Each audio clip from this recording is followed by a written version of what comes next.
नमस्कार. नमस्कार, मी स्नेहा. परब किचन मध्ये तुमचं खूप खूप स्वागत. ही बघा, पाहुण्यांची गडबड आहे, खूप गडबड आहे. आणि त्याच्यात काय झालं, ही एक सगळी गटारी ओढून कोकणातले पारंपरिक बाजरीचे वडे, आणि ते तुमच्यासाठी स्पेशल गटारी अमावस्येसाठी. आणि खाली कोणा कमेंट करू त्याचं तर नक्की कमेंट करा. चला करूया रेसिपी सुरुवात.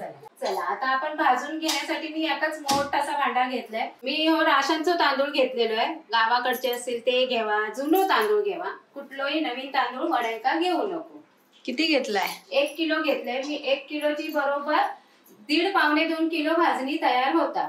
म्हणजे पूर्ण तुमची 10-12 माणसांका वडे होत. चला आता साहित्य सांगा. 1 किलो तांदूळ, 1 किलो तांदळात अर्धा किलो ज्वारी, ही अर्धा किलो ज्वारी, 200 ग्राम चणा डाळ, 100 ग्राम उडीद डाळ, त्यातले त्यात अर्धा वाटी म्हणजे 50 ग्राम पण नसतील हे पोहे घेतले मी. अंदाजपंची घेतले, आपल्या घरी पोहे असतातच त्यामुळे ते काही मोजमाप नाही. अर्धा वाटी धणे म्हणजे हे 50 ग्राम धणे होत. त्याच्यानंतर 2 चमचे मेथी, 2 चमचे बडीशेप, 1 चमचा काळा मिरी आणि 2 चमचे जिरा. आणखी काय तुमका हव्या असा त्याच्याबरोबर तर मी सांगते तुमका भाजता भाजता याच्याबरोबर तुम्ही लाल मिरची सुद्धा भाजू शकता.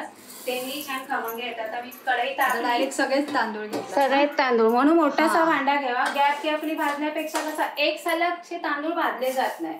म्हणजे थोडी तुम्ही आता भाजणार, परत थोडे भाजणार, एका वेळा एकच जात आणि गॅस पण जात. हे एकत्रच मोठ्या भांड्यात भाजले की तांदूळ एकसारखे भाजले जातात. आता हे तांदूळ कितपत भाजायचे, आता तुमका हे तांदूळ ना तुम्ही भाकरीचे वापरतात तेच वापरायचे, रोजच्या भाकरी वापरतात ते. आणि ते तांदूळ भाजायचे म्हणजे जास्त नाही. जर तुम्ही हे तांदूळ धुतला असाल तरी चालतं, त्याचेही वडे छान होतात. धुवून सुकत काढा आणि दुसऱ्या दिवशी भाजा, छान होतात वडे. तसे भाजलास तर ते जरा जास्त भाजा. हे कसे हातीत जरा गरम लागत आहे तितपत भाजूचे, हे करपवचे नाही. उलपाव, उलपाव. हा चटकी आपल्याकडे असलेले दब असतात ना, तर थोडे भाजाक पाहिजे म्हणजे ती भाजणी जरा छान खमंग होतात. चला आपले तांदूळ आता भाजून झालेले आहेत. हातीक बरोच असं चटको लागता म्हणजे धरवत नाहीत. म्हणजे त्याचं हे पण बदललं बघा. हा जर असे म्हणजे फुललेले दिसत होते ते आता जर असे आळले, भाजल्यावर आळले. टेक्स्चर पण त्याचा बदलला. आपण तांदूळ काढून घेऊया. पसरतच परातीत काढा की ही भाजणी आपली थंड होऊ होईल. खालपर्यंत लागले नाही इतपतच भाजायचे, नाही तर कढई खालचे लागतात. कढई गोरी गोरी आणि वाय ज्यांका असं नाही तर पाणी सुट त्याला पसरवून ठेवूया. चला आता पुढे आता आपली ज्वारी सुद्धा मीडियम आचेवरच भाजायची, नाही तर त्याचे काय होतं लाया करूच्या तर भाजा. नाहीतर हे सुद्धा जास्त भाजायची नाही, मीडियम ह्याच्यावरच तापाक द्यायची फक्त.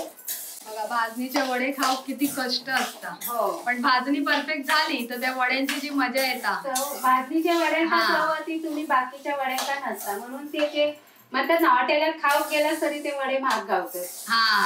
आणि ते त्या वड्याच्या पिठाकच जास्त मागणी आहे. 5 वडे आणि 1 चिकन किती रुपयात? 200 नाही तर 250 रुपये काही असतात ती. बरोबर मी एका 5 मिनिटं भाजून घेतलंय आणि मंद आचेवरच भाजलंय. ती पण हातात आता गरम अशी लागतात.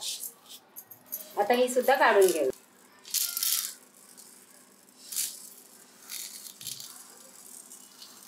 असं पसरवूनच. आता चण्याची डाळ. आता चणा डाळ सुद्धा मी खमंग अशी भाजून घेतलाय.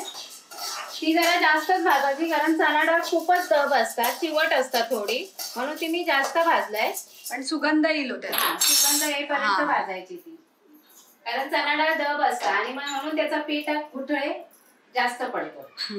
आणि आता पीठ पण घालून आता 2च रवले आणि ते बाकी खडे मसाले. आता ही आपली उडदाची डाळ, ही पण चांगली पुसून घ्यायची, ओल्या पिळलेल्या कपड्यात पुसून घ्यायची. पण माझ्या मते भाजलेल्या वस्तू आहेत ते बाधत नाही, जरी पुसलात नाही तरी पण पुसा, कारण हे का खूपच उडदाच्या डाळी खूपच सफेद पावडर असतात. ही बघा आता ही पण काढून घेतलंय. ही सुद्धा मस्त भाजलंय, मस्त सुगंध इलो, भाजल्यासारखे गमता. आता भाजली इली आपल्या पोह्याची. पोहे सुद्धा छान भाजून घ्यायचे. पोह्याऐवजी तुम्ही साबू तांदूळ सुद्धा वापरू शकतात. त्याने सुद्धा भारी साबुदाणा ना, साबू तांदूळ पण म्हणतात, साबुदाणा पण म्हणतात. हे सुद्धा मी कुरकुरीत चांगले भाजून घेतले, ते सुद्धा काढून. हे बघा असे करपवले नाहीयेत, असे कुरकुरीत भाजले सगळी गोष्ट. ही बघा, ही चणा डाळ पण, उडदाची डाळ पण, त्याच्यानंतर हे ज्वारी, आता धणे. आता हे बाकीचे मसाले आहेत ना ते व्यवस्थित भाजून घ्यावा. त्यांना काय तुम्ही असं तप होईपर्यंत नाही, त्यांचं खमंग आणि तोपणा तो येताच. मग वड्यांमध्ये छान सुगंध येतात. जसा ह्या पीठ तळला जाईल ना तसं 4 लोकांका तरी कळत की बाबा हा घरघंटीवर दिलास तरी कळत आणि चक्कीवर दिलास तरी कळत. म्हणजे कोणीतरी वड्याची भाजणी दिलेली. हा, धने आणि मेथी जरा जपूनच, नाहीतर काय होतं त्याचं काय म्हणतात ते कडवटपणा येतं धन्यांचं आणि मेथीचं. मेथीचं येतं पण मेथी कधी पण आहे ना जास्त भाजायची नाही. आता ही आपली बडीशेप, सगळ्यात मोठी तर बडीशेपच आहे. त्याच्यानंतर जिरा आणि त्याच्याबरोबरच घालते. चला आता हे सगळं हे 3 गोष्टी भाजून घेतोय आणि मग गॅस घालवते आणि मेथी टाक. ह्याच्यातलं काय घातल्यावर सुगंध येतो सांगा? काय घातल्यावर म्हणजे कुठली गरम सामानातली कुठली वस्तू घातल्यावर मस्त सुगंध येतो? बडीशेप आणि काळा मिरी. हा, आणि धने भाजल्यावर पण धने भाजल्यावर पण येलो. बडीशेप एक तो खमंग सुगंध येतात. हा, तो घमघमाट लगेच माझ्या नाकात गेलो. करते बंद आणि घालून घेते मेथी. कारण मेथी पण जास्त भाजली तरी ती कडवट होता, म्हणून ती कढई तापलेली आहे त्यातच ती आपली भाजायची. फक्त आपण ढवळूया. आता ही मेथी सुद्धा मी काढून घेते. झाली आपली भाजणी तयार. आता हय मी एक सांगत होते, एक गोष्ट ठेवलेली की त्या सांगू. ह्याच्यात ना थोडेसे एवढी वाटी गहू सुद्धा तुम्ही 50 ग्राम भाजून घेऊ शकता. जर भाजणी तुमका नंतर गव्हाचा पीठ घालूचा नसा तर भाजणी बरोबर ते गहू भाजल्यावर एक चांगलं खमंग सुगंध येतात. ती सुद्धा भाजणीमध्ये घातली जातात. बघा आता आपली ही भाजणी तयार आहे. चला, अशी ही खमंग भाजणी तुम्ही पण ह्या 2 रविवार उरले तेव्हा पटापट काय ते आणा सामान आणि भाजून घ्या. काही बाहेर ना आणूचं नाही, फक्त आणूची असेल तर तुमका ज्वारी, बाकी सगळं साहित्य आपल्या घरात असतात. मालवणी वड्याची भाजणी आणि याच्या बरोबर चिकन खावा, मटन खावा, 2च गोष्टी खावा. खमंग अशी मालवणी वड्याची भाजणी तयार झाली.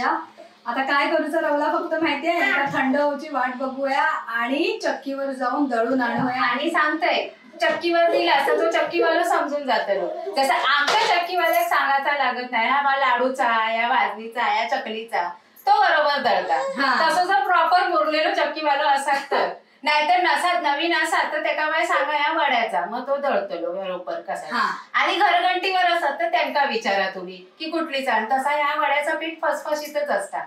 नाहीतर विचारतालास आमच्याकडे घरघंटी आहे तर कसा. आमच्याकडे पण हा पण ती थोया अंजली परबकडे आम्ही ह्या चक्कीवरच देतो. आमका चक्की जवळ पडता, नाला सोपारो लांब पडता.